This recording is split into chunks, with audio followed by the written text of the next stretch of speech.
नमो बुद्धाय जय हिंद सर। नमो बुद्धाय जय भीम सर।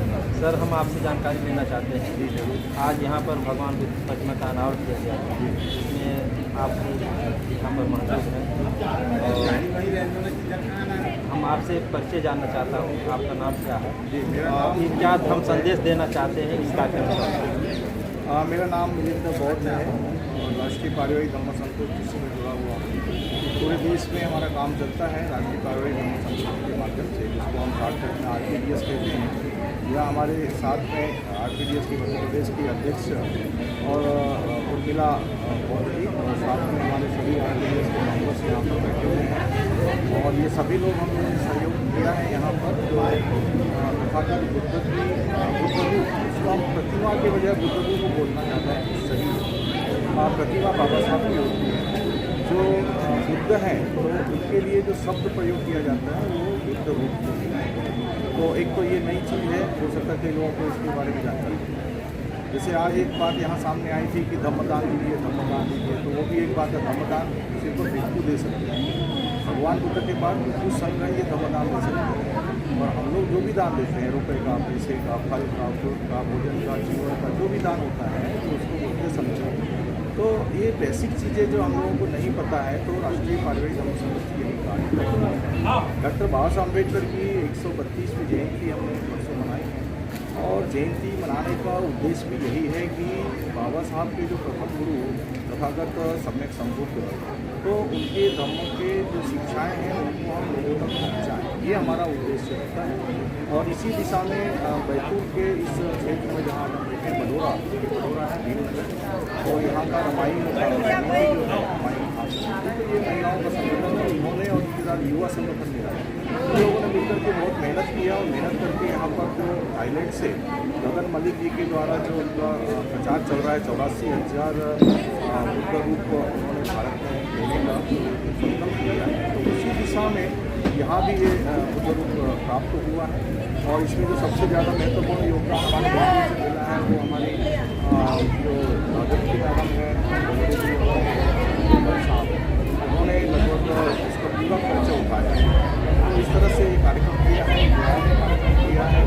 आपकी जिम्मेदारी भी है, हमारी प्रतिक्रिया जो हुआ है जिम्मेदारी भी है। तो उद्देश्य यही है कि भगवान बुद्ध के संदेश को जन जन तक पहुँचाना। तो बेसिकली बैतूल की बात करूँ तो बैतूल जिले में धर्मपुर गति के काम के लिए बहुत अच्छे कार्य किए जा रहे हैं। हमारे यहाँ पर अभी बुद्ध विहार बने हुए हैं, तो अलग अलग क्षेत्रों में है। ये तीसरा बुद्ध विहार आज इसका इनोग्रेशन की तरफ से हमने किया है, यहाँ पर अनावरण किया है। और साथ में हम देखेंगे कि अलग अलग पूरे गाँव से बात एक का दूसरा गाँव में जहाँ भगवान बुद्ध या बाबा साहब की प्रतिमा, तो अनेक स्थानों पर ये काम अभी जारी चल रहे हैं। जहाँ नए लगी है वहाँ लग रही है और लोगों में शिक्षा फैल रही है। तो लोगों के अंदर जो 22 प्रतिज्ञाओं का पालन कैसे करें, इस दिशा में काम है। ये बेसिक काम है जो हम देखते हैं कहीं हुआ नहीं आ सकता। तो बेस जो वर्क है भगवान बुद्ध का जो धम्म है वो जमीनी धम्म है, जमीनी धम्म प्रैक्टिकल है। तो भगवान बुद्ध कभी भी आप देखेंगे कि किसी गाड़ी में गोली में नहीं मिलेगा। पूरा 45 साल का जो उनका जीवन है, जो धम्म का प्रचार किया तो वो पैदल चलते हैं। तो उस बात को ध्यान में रख करके बैतूल के लोगों ने पहली बार 2005 में प्रयास किया और यहाँ पर एक जारी का कार्यक्रम किया सामने। तो भगवान बुद्ध का धम्म जो पब्लिक में जाकर के किया जा सकता है, लोगों से मिल करके किया जा सकता है। भाषण देने से कुछ काम बनता है। तो पहली बार 2005 में हुआ, 2006 में हुआ, 2007 में हुआ और अभी हमने 2023 में पुनः फरवरी के महीने में सामने शुरू किया। उसके बाद में अभी सामने भी शिविर होने वाला है। 21 मई से सामने भी शिविर यहाँ पर प्रारंभ होगा और लगभग 10 दिन का ये शिविर होगा। 10 दिन में यहाँ पर जो हमारी बच्चियाँ कुछ बहनें सामने भी बनेंगी, उनको शिक्षा दी जाएगी, उनको धम्मों के बारे में जानकारी दी जाएगी। जो साक्य अय्या जी दम्पतिना, तो ये यहाँ पर आएंगी और ये आधार में ये सामने से आएंगे। नागपुर की है वैसे, लेकिन हरियाणा को बिलोंग करते हैं। हरियाणा का उनका जन्म स्थान हरियाणा का है और हरियाणा से आकर के वो पूरे देश में और विदेश में पूरे देश विदेश में जाती है। यूट्यूब पे उनके बहुत सारे प्रोग्राम ऑलरेडी हैं, कोई भी उनको देख सकता है। तो बहुत ब्रिलियंट है, PhD पकड़ो जाओ, वो बहुत मैं नहीं खाता पढ़ी लिखी है और बड़ी बुद्धि है और धम्म के हमारे खाना नहीं खाता हूँ। धर्म की जानकारी इतनी गंभीर जानकारी है, डीप जानकारी, उनको कोई भी प्रश्न आप उनसे करेंगे तो तुरंत जवाब मिल जाता है। तो इस तरह की अय्या जी हमारी बच्चियों को, हमारी बहनों को सिखाने के लिए यहाँ पर आने वाले हैं। मई के महीने में उनका ये शिविर होगा, तो शिविर में ज़्यादा से ज़्यादा लोग भाग लें, ऐसा हमारा प्रयास है। और बैतूल में जो काम हो रहा है, बैतूल में आज हम जो हो रहा है आपका, तो मैं चाहूँगा आपके चैनल के माध्यम से लोगों को जानकारी ये पहुँचे कि बैतूल जिला ये पहले बहुत बैकवर्ड माना जाता था। बेसिकली ये आदिवासी जिला है, मैंने जिसको बोलते हैं ट्राइब का रिजर्व जिला है ये। और यहाँ ज़्यादा जो संख्या है, बहुमत है, ये आदिवासियों का है। लेकिन बावजूद इसके तो आदिवासी लोग भी धम्म में जुड़ रहे हैं। सबसे बड़ी बात ये है कि हमारे यहाँ पर आदिवासी अभी 2 लड़कियाँ सामने भी बनाए हैं, तो ये खुशी की बात है और हमारे लिए गर्व की बात है कि जो उनका बेसिक धम्म, जो भारती पारी कुपार लिंगों के समय से एक धम्म को समझ करके, भगवान बुद्ध की बात को समझ करके, और उसके बाद आगे बिरसा मुंडा तक के भी वही धम्म की बातें की गई। लोगों को पता नहीं है कि बिरसा मुंडा ने भी धम्म को ही बात की है। वो जो 20 पॉइंट उन्होंने दिए हैं उसमें भगवान बुद्ध की बातें की, तो शराब नहीं पीना, जुआ नहीं खेलना, अंधश्रद्धा में नहीं जाना, इत्यादि इत्यादि सारी बातें सीख की बातें हैं, सीख की बातें हैं। ये हमारी बेसिक बातें हैं जो हम कर रहे हैं। पारिवारिक धम्म संगोष्ठी के माध्यम से पूरे देश में काम हो रहा है, लेकिन विगत 4-5 सालों से मैं यहाँ हूँ और पूरे बैतूल जिले में घूम करके गाँव में पारिवारिक धम्म संगोष्ठी के माध्यम से लोगों को बैठाकर वंदना करना, तो वंदना कैसे करना, वंदना के लिए कैसे बैठना, वंदना में मोमबत्ती क्यों जलाते हैं, अगरबत्ती क्यों जलाते हैं,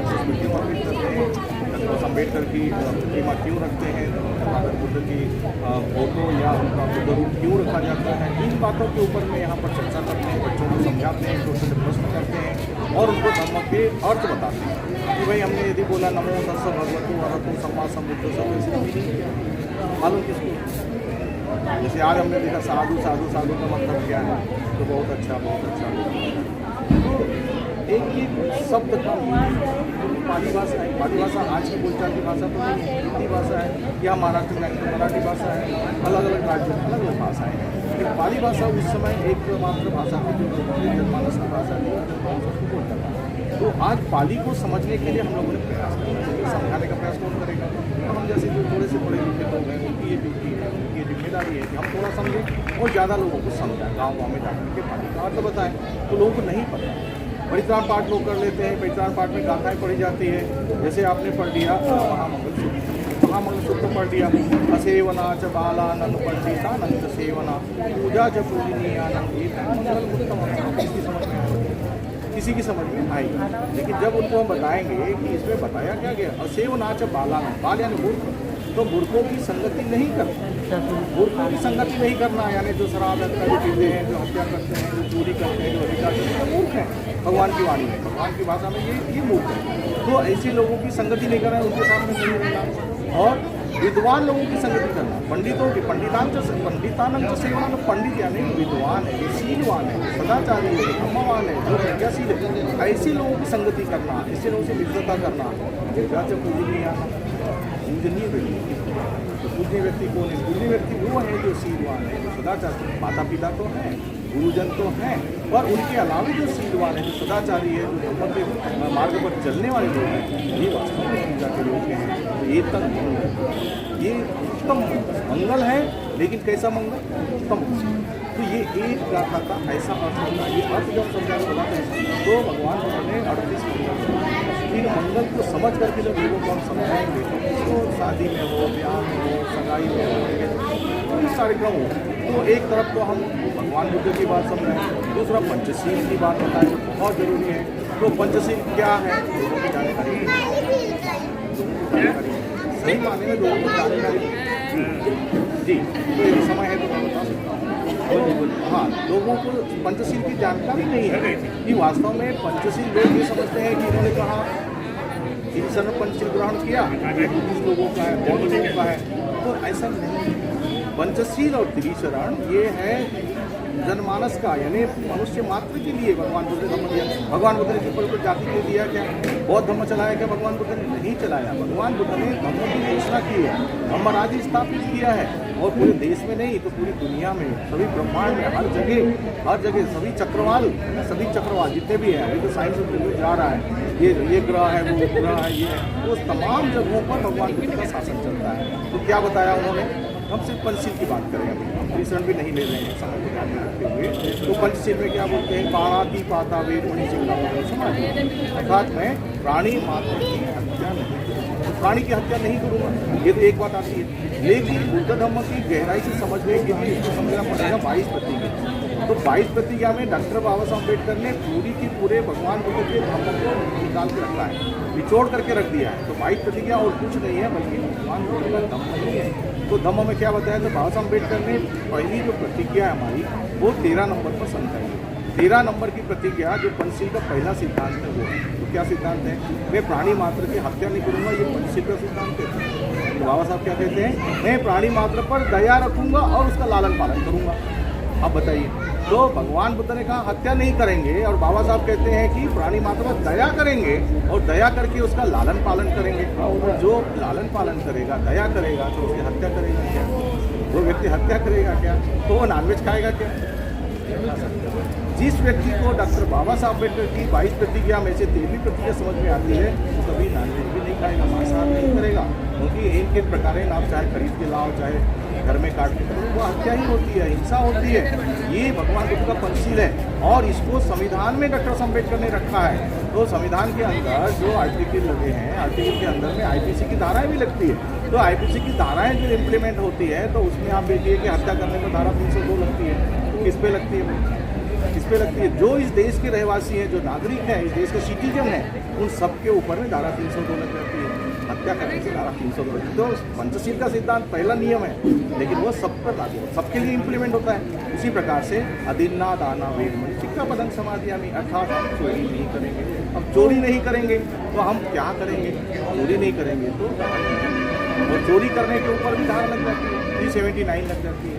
तो इस तरीके से संविधान के आधार पर भी आप देखेंगे कि धारा लग जाती है, तो सबके लिए लगती है, बौद्ध के लिए नहीं, किसी व्यक्तिगत जाति के लिए नहीं, किसी व्यक्तिगत किसी समाज के लिए नहीं, सब पर लगती है। जो इस देश का नागरिक है उसके ऊपर 379 लग जाती है, चोरी के इल्जाम में तो जेल हो जाती है। तो इस तरह से भगवान बुद्ध का जो पंचशील का सिद्धांत है, ये सभी के ऊपर लागू होता है। ये लोगों के ऊपर, तो जैसे हम हत्या नहीं करेंगे तो क्या करेंगे? रक्षा करेंगे। चोरी नहीं करेंगे तो क्या करेंगे? दान देंगे।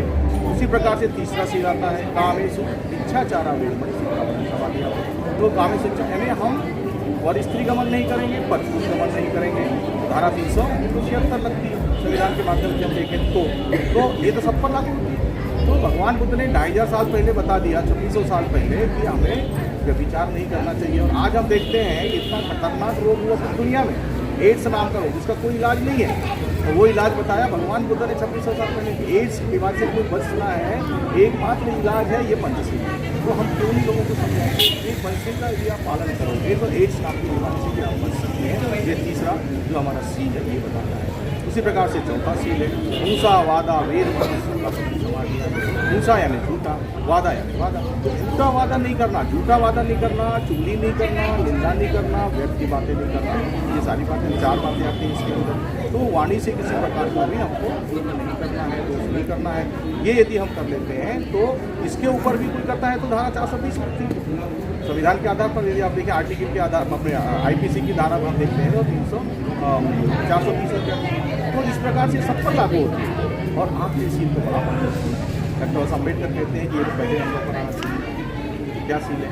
पूरा मेरे वज्र प्रमादट्टाना वेरमणि सिक्खापदं समादयामि। अर्थात हम किसी भी प्रकार का मसाला, शराब हो, गांजा हो, बीड़ी, सिगरेट, तम्बाकू, चरस हो, चुकी कोई नशा नहीं करेगा, कच्ची पक्की शराब नहीं, ऐसा भगवान ने बताया। डॉक्टर बाबा साहब अम्बेडकर ने बताया कि इसके ऊपर भी बहुत सारे जो हमारे आईपीसी की धाराएँ लग जाती हैं संविधान में, तो बहुत सारी धारा लगती है। तो अभी हम देखें कि हमारा समाज नहीं, भारत के अनेक समाज इसी में गड़बड़ है, इसी शील के कारण गड़बड़ी है। लड़ाई झगड़े जो होते हैं, कोई भी व्यक्ति को जेल से निकाल करके पूछो भाई तू जेल क्यों गया, अंदर क्यों हो गया, तो क्या एक बात ही बताए, या तो हत्या किया, या चोरी किया, या व्यभिचार किया, या झूठ बोल करके कुछ गड़बड़ किया, या भी नशा पानी। तो ये 5 चीज़ें हैं जो भगवान बुद्ध ने 2600 साल पहले बताई और बाबा साहब ने खोल के 22 प्रतिज्ञा में दी है। 22 प्रतिज्ञा में रिपीटिशन है बुद्ध धम्म का। तो ये बात हमको समझनी चाहिए। आज यहाँ पर तथागत सम्यक संबुद्ध की जो बुद्ध रूप का अनावरण किया गया, स्थापना की गई है, बहुत अच्छा प्रोग्राम आयोजित किया गया, हजारों की संख्या में लोग यहाँ यहाँ पर आए हैं, पूरे भारत से बाहर से भी लोग आए हैं। गगन मलिक जी यहाँ पर अभी पहुँचने वाले थे, यहाँ पर प्रकाश नाथ कामड़कर जी की कव्वाली का आयोजन किया गया है। बहुत भव्य आयोजन है, सब खुशी का माहौल है, बहुत अच्छा है। लेकिन ऐसे माहौल में भी हमें पंचशील का पालन करना चाहिए, पंचशील कभी भूलना नहीं। कई बार लोग पूछते हैं भाई ये बुद्ध धर्म में क्या है, जब कोई बच्चा पैदा हो तो 3 पंचशील, जब कोई शादी हो तो 3 पंचशील, कोई मर जाए तो 3 पंचशील। तो यहाँ सुख में दुख में अलग अलग कुछ नहीं होता है, बाकी लोग यहाँ होता है। तो बोले नहीं, तो भगवान बुद्ध ने जो धर्म दिया है ये समता का धर्म है, समता में रहना है, हमें हमेशा स्टेबल रहना है। दुख है या सुख है, हमें कभी दुख में बहुत ज़्यादा रोने की जरूरत नहीं है, सुख में बहुत ज़्यादा नाचने की जरूरत नहीं है। दोनों में आप समता बना कर रखेंगे, पंचशील का पालन करेंगे। पंचशील का पालन ही हमारा उद्धार कर सकता है। आज आने वाली जनरेशन को हमें शिक्षा दें। भगवान बुद्ध का एक ही सिद्धांत है, बाकी सिद्धांत आत्मवाद है, अनित्यवाद है, ये सारी चीज़, लेकिन पंचशील का सिद्धांत भी आपने बता दिया। इसको हमारे देश के पहले प्रधानमंत्री जवाहरलाल नेहरू जी ने चाइना के साथ समझौता किया था, वो पंचशील का सिद्धांत। तो ये सिद्धांत जोड़ने का काम करता है, देशों को जोड़ने का, लोगों को जोड़ने का काम करता है कि हम शील पर आधारित जीवन जीते हैं तो हमारा जीवन सफल हो जाता है, निब्बान जीवन हम कर सकते हैं। तो आज इतना ही, सभी को नमो बुद्धाय, जय हिंद।